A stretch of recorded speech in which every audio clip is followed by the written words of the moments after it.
Cousins review.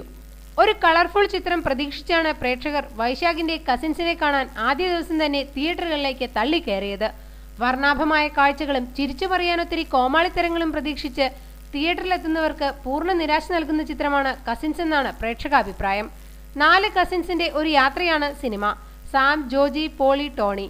സാമിന്റെ ജീവിതത്തിൽ സംഭവിച്ച ഒരു ഇരുണ്ട അധ്യായത്തെ തേടിയിറങ്ങുന്നതാണ് കഥ. ഒരു അപകടത്തിൽ സാമിന് തന്റെ ഓർമ്മശക്തി നഷ്ടപ്പെട്ടു പോയി.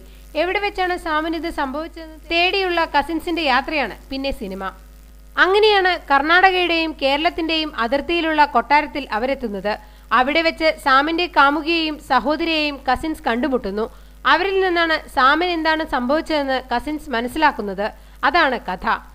സാമായി കുഞ്ചാക്കോ ബോബനും ജോജിയായി ഇന്ദ്രജിത്തും കേന്ദ്ര കഥാപാത്രങ്ങളെ അവതരിപ്പിച്ചു. സുരാജ്, പോളി, ജോജു ജോർജ്, ടോണി ഇവരാണ് മറ്റു 2 കസിൻസ്. സാമിന്റെ കാമുകിയുടെ വേഷത്തിൽ വേദികയും സഹോദരിയുടെ വേഷത്തിൽ നിഷ അഗർവാളും അഭിനയിച്ചു. ഇവരെ കൂടാതെ കലാഭവൻ ഷാജോണും ഹാസ്യത്തിനു വേണ്ടി എത്തിയിരുന്നു. എല്ലാ പ്രകടനങ്ങളും ശരാശരിയിൽ ഒതുങ്ങി നിന്നു. പ്രേക്ഷകരിൽ യാതൊരു ചലനവും സൃഷ്ടിക്കാതെ വിരസമായ ആദ്യ പകുതിക്ക് ശേഷം എന്തോ മഹാത്ഭുതം സംഭവിക്കുമെന്ന് കരുതി കാത്തിരുന്നവർക്ക് മുന്നിൽ സീനിയേഴ്സിന്റെ 2ാം ഭാഗം ആവർത്തിച്ചൊരു ക്ലൈമാക്സ്. ഹിന്ദി സിനിമകളോട് കിടപിടിക്കത്തക്കവണ്ണമുള്ള ആർഭാടപൂർണമായ സെറ്റുകൾ ഉണ്ടായിട്ട് പോലും ശരാശരി നിലവാരത്തിൽ നിന്ന് ഉയരാൻ ഛായാഗ്രഹന് കഴിഞ്ഞില്ല. സേതുവിന്റെ സ്ക്രിപ്റ്റാണോ സിനിമയ്ക്ക് പരാജയമെന്ന് ചോദിച്ചാൽ അതും ഒരു കാരണമാണ്.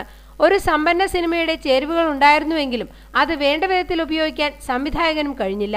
കോടികൾ മുടക്കിയൊരു പാട്ടും ശരാശരി മാത്രം.